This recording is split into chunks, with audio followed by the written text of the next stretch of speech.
über dich zu anderen Dingen.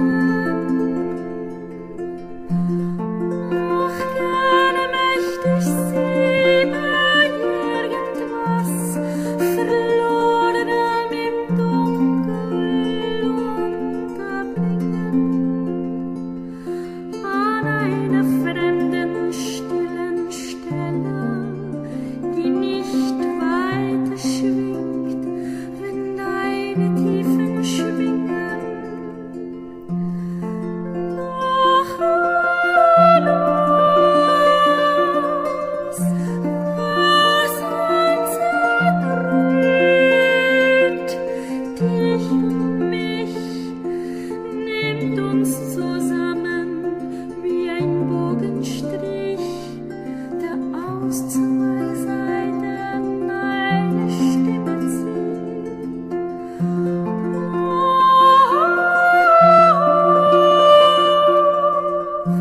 Welches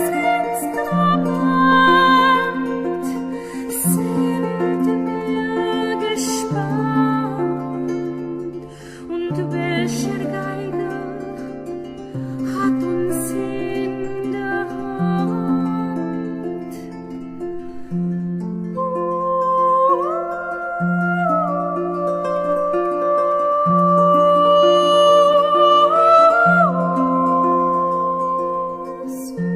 Süßes Lied, oh süßes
Wie soll ich meine Seele halten, dass sie nicht an meine rührt?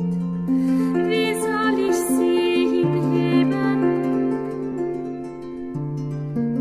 über dich zu